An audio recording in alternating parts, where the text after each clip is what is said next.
baru datang sekolah. Halo.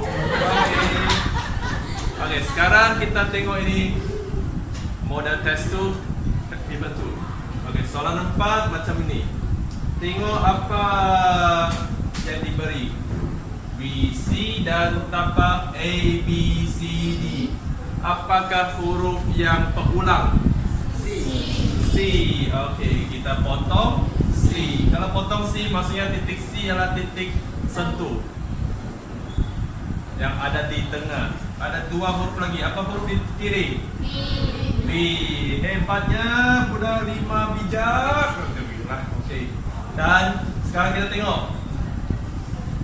A, B, D. Mana yang paling dekat dengan B? Jadi ya, nama huruf tu ialah sudut BCA. Boleh? Oh, hebat kan? Wow, sangat hebat. Kau pun hebat. Okey. Ingat, kalau ada ini soalan, kamu kena label juga. Ada satu maklumat 10 cm belum di label, kau label sendiri. Okey, next kita tengok sudut BCA. Ini adalah satu segitiga sudut tegak. Dan sudut BCA ada di sini. Kita letak theta. Apalagi kan, kalau tempat segitiga sudut tegak, kita tan sin cos. Okey, tan atau sin atau cos kita tengok di sini. Tan, kenapa kau tahu tan? Sebab tangent, kalau ikut cara kamu toa kan, opposite, adjacent, hypotenuse. Kita ada opposite dan kita perlu adjacent. So adjacent berapa? Okey, ini kita perlu Pythagoras. Susah sikit mau hafal, jadi kita kira lah. Okey, macam mana kira adjacent ini? Kan, sini 10. So kita ada 24, 10, come on. 24 kuasa 2 tambah 10 kuasa 2. Lepas tu puncaknya 26 di sini. Jadi macam mana mau cari sudut ini? Shift dan 10 per 26. Guna kurungan, tekan kalkulator. Dapat? Pandai, hebat. Alright, belakang ya. Okey, untuk 5A kau ingat ini bukan pernyataan. Sebab kita, walaupun kita ada tanda sama dengan, tapi kalau dia tidak ada bagi tahu X sama dengan apa nombornya. Kalau ada X sama dengan satu nombor, kita boleh uji kebenaran. Kita boleh tahu dia benar atau palsu. Kita boleh katakan ini pernyataan. Tapi di sini tak ada nombor X, hanya bagi satu ungkapan fungsi X. Ini kita kata bukan pernyataan. Okey?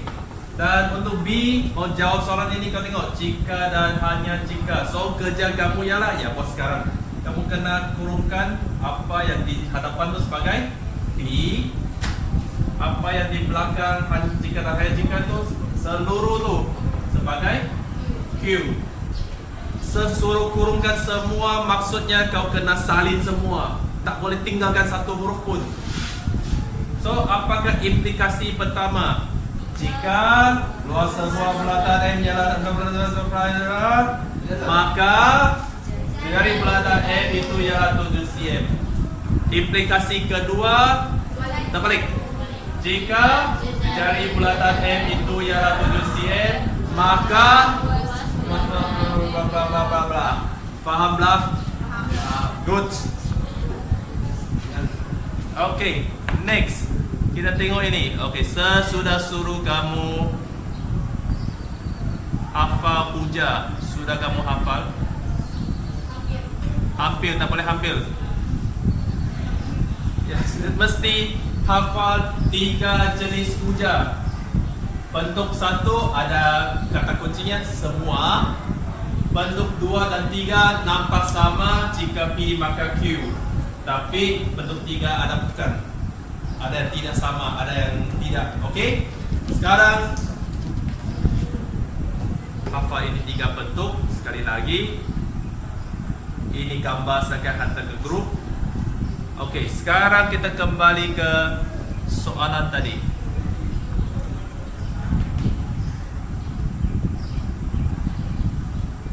Okey.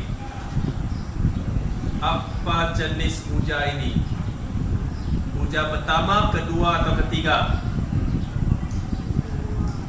Kata kuncinya semua. Jadi ini adalah uja bentuk satu, pertama. Okey, macam tadi juga, bila kamu nampak itu uja bentuk pertama, kamu buka.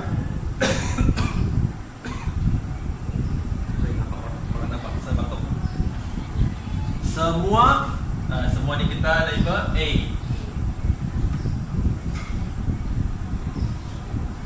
A ialah B kan? Jadi mana A mana B? Kau kena bezakan. Semua A adalah B. Mana bahagian A? Garis selari. Ini yang A, bukan semua ini A. Mana yang B? Mempunyai kecerunan yang sama. Ya, tanda macam ini. Lepas tu, apakah kesimpulannya, formatnya? C adalah B. Kena hafal lah. Kalau kau tak hafal, susah bang. Mau teruskan. Okey. Tengok, kan? Formatnya C adalah B. Jadi B mana yang ada kecerunan sama? Kecerunan sama. Ini adalah B. Ini soalan special sikit tak? Agak berbeza daripada kebiasaan. Okey, so kita cari yang B mempunyai kecerunan sama. Kau cari, okey, ada perkataan yang sama, kata kunci yang sama. Itu bahagian B. Mana C? Apa itu C? C mesti bahagian yang belum dikurungkan, iaitu garis lurus A, B dan C, D. Itu kita panggil C.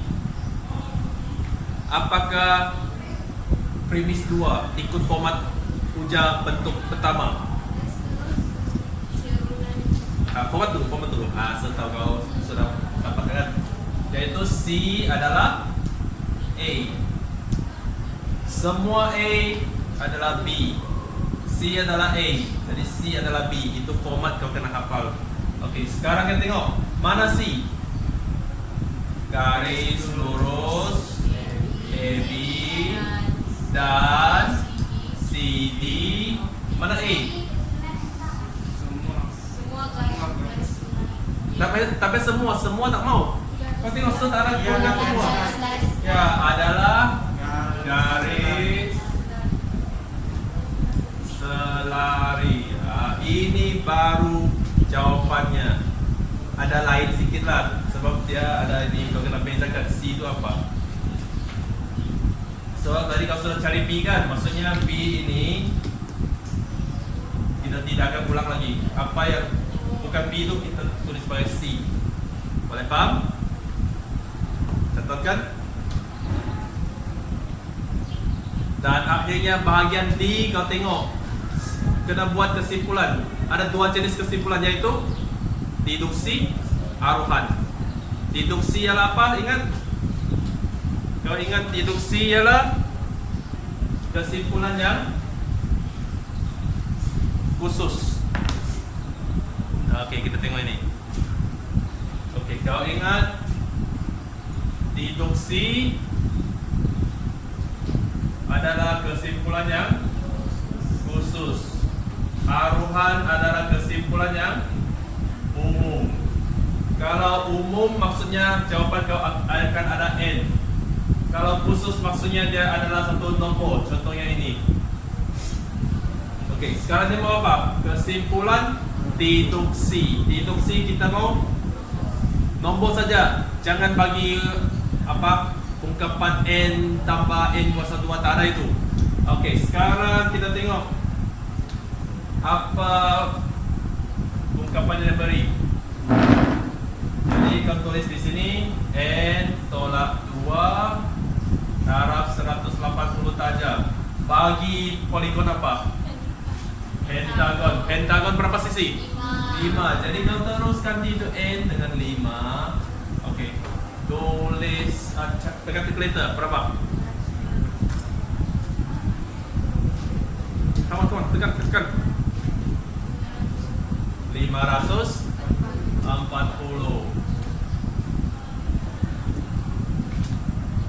Inilah jawapan kesimpulan deduksi. Okey. Apa dia suruh cari? Persamaan.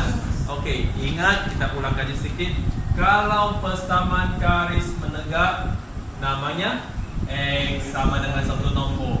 Kalau dia garis melintang, Y sama dengan garis nombor. Kalau dia garis condong yang lain, Y sama dengan MX tambah C. Mesti ada format macam ini. Okey, ini kena hafal juga. Sekarang kau tengok, garis PS mana? PS di sini, jadi kita nampak dicondongkan. Mestilah dia ada jawapan berbentuk Y sama dengan MX tambah C. Masalahnya sekarang kita mau cari M. M itu ialah kecerunan. Ada 2 titik. Ya, ada 2 titik Q dan X, tapi hanya 1 titik ada koordinat. Kalau tak cukup maklumat, kita pinjam kecerunan. Kata kuncinya pinjam kecerunan. Mesti ada pinjam kecerunan. Sebab itulah konsep garis selari yang ada kecerunan yang sama. So kita simpan ini dulu PS, kita cari kecerunan di sini sebab kita mau pinjam kecerunan. Come on. Bila dapat kecerunan, apa formulanya? Y2 tolak Y1 per X2 tolak X1. Supaya tidak keliru, jangan silap, kita label dulu titik di bawah. Katakan X1, Y1. Di atas X2, Y2. Come on, masukkan nilainya. Asal tak boleh tunggu kau lah, sebab kurang memory Pak nanti. Okey, cepat-cepat. Okey, Y2 3, Y1 dapat 5. Okey, X2 6, X1 1. Okey, 3 tolak negatif 2 5. So terus jawab untuk kau. Okey, dan 6 tolak 1 5, 5 per 5 1. Wow. Terima kasih.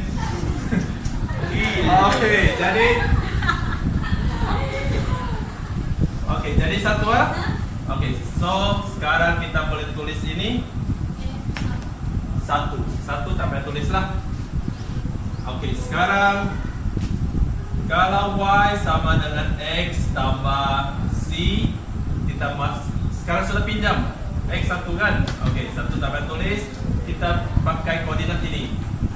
Y ialah 5, X 2, C. Cari C, 2 bagi sebelah 3. Ya, 5 tolak 2, 3. Jadi akhirnya kau kena tulis semula persamaan. Itu baru jawapan.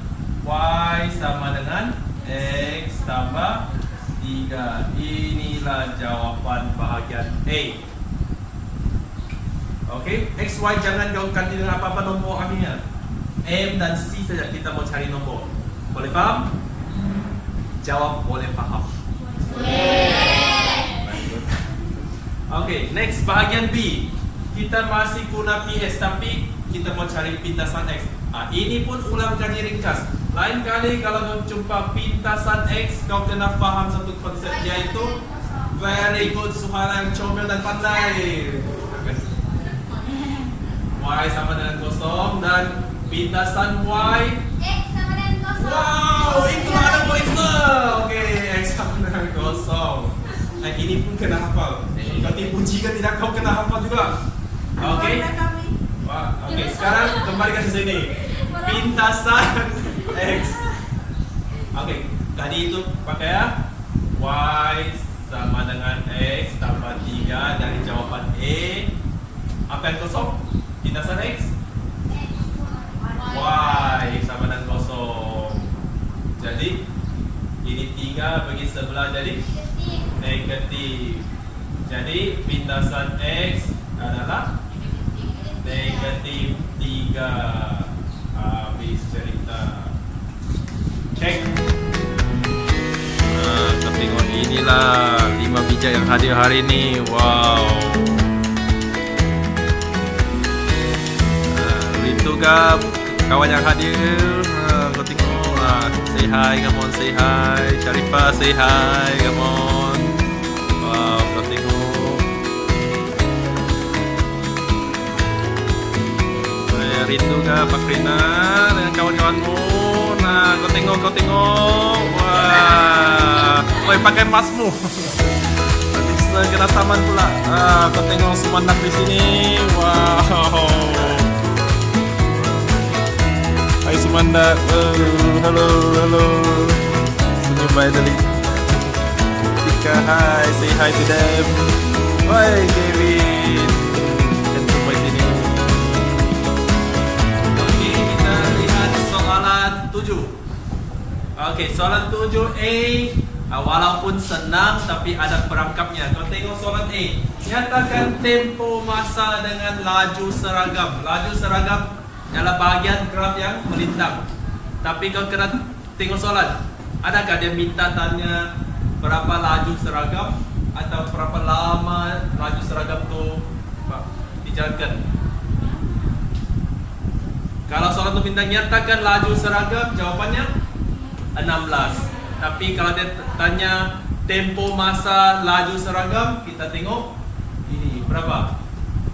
Yaitu ya 20 tolak 12 sama dengan 8. Itu jawapan A. Dan B, kadar perubahan laju bagi tempo 10 saat terakhir. Kita tengok bahagian sini saja. So, jangan lupa formulanya laju akhir tolak laju awal bahagi masa. Di mana laju akhirnya kau tengok? Kau kena faham situasinya. Dari 16 dia tekan brake. Tum.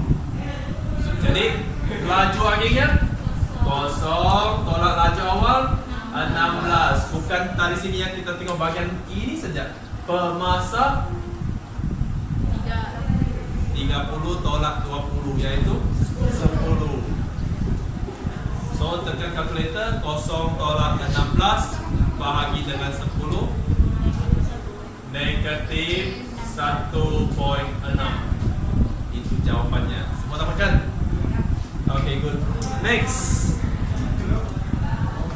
Okay, bahagian C yang susah sikit tapi kamu ingat, bila ini graf laju lawan masa, suruh kamu cari jarak, kita akan guna luas di bawah graf.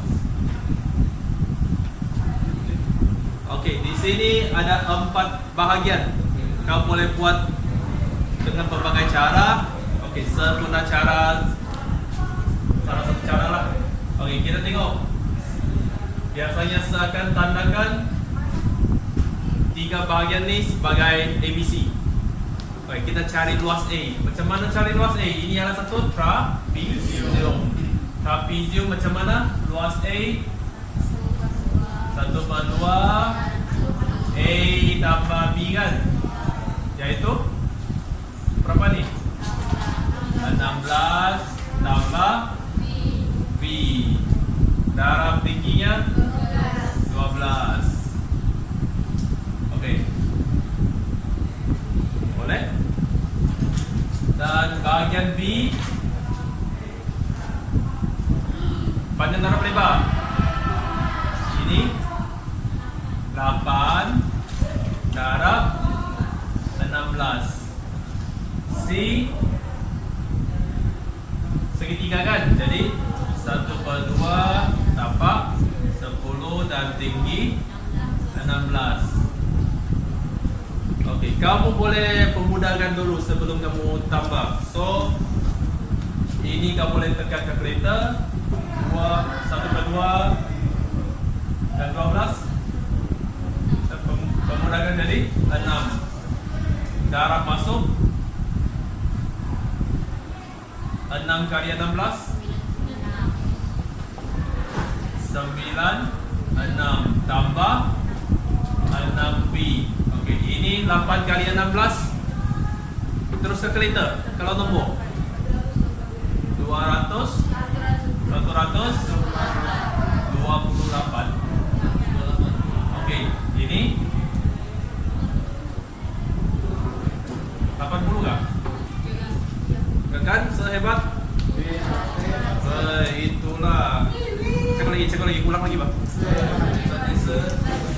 Masuk asyik putih lah. Okey. Ini ialah jumlah luas. Jadi macam mana cari jumlah luas? Kita ambil 96 tambah 6B tambah 128 tambah 80 sama dengan jumlah jarak, iaitu jumlah luas. Tambah 88. Boleh kau selesaikan algebra ini sendiri? Okey, kau cuba sampai dapat.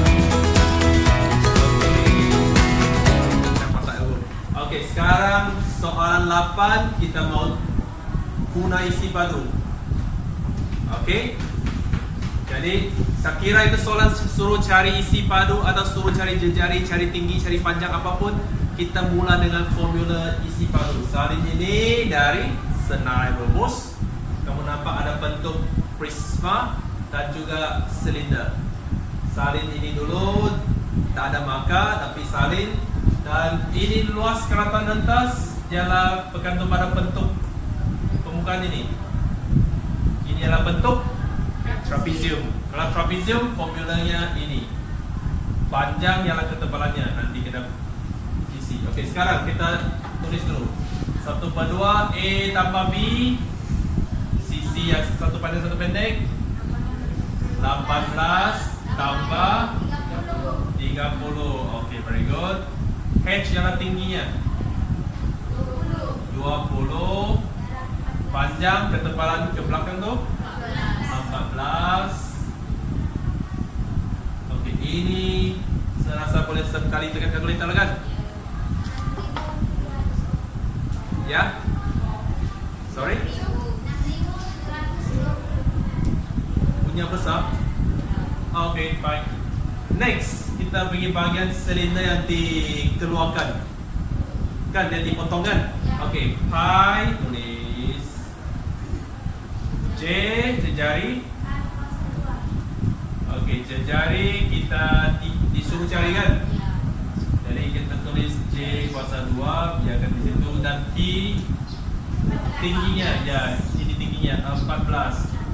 Nombor ini tekan kalkulator. 22/7 darab 14. 44. J kuasa 2 masih ada di sana. Okey, kita sudah dapat isi padu prisma dan isi padu silinder. Walaupun itu J masih di sana. Memang begitu. Sebab soalan ini bukan suruh cari jumlah isi padu atau isi padu tertinggal. Dia sudah bagi isi padu tertinggal, iaitu 5.620.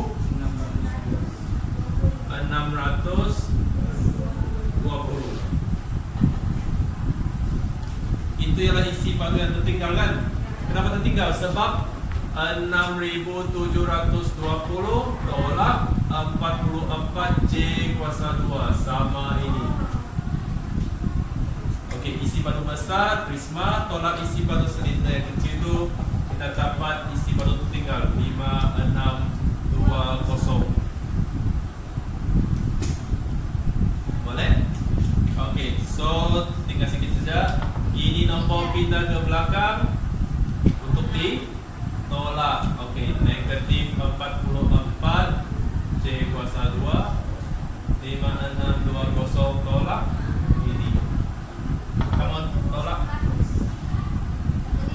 1000 negatif kan? 100. Ini nombor pindah ke sebelah untuk dibahagi. Sebab dia darab dengan J kuasa 2. Kita masih ada J kuasa 2 di sebelah. Ini tekan kalkulator.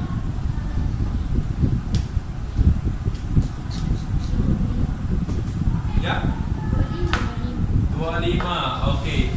Jangan lupa tujuan kita mau cari J sahaja. Kuasa 2 pun tak mau. Jadi kita punca di sebelah kanan. 5. Itu jawapannya. Katakan sehebat. Oh.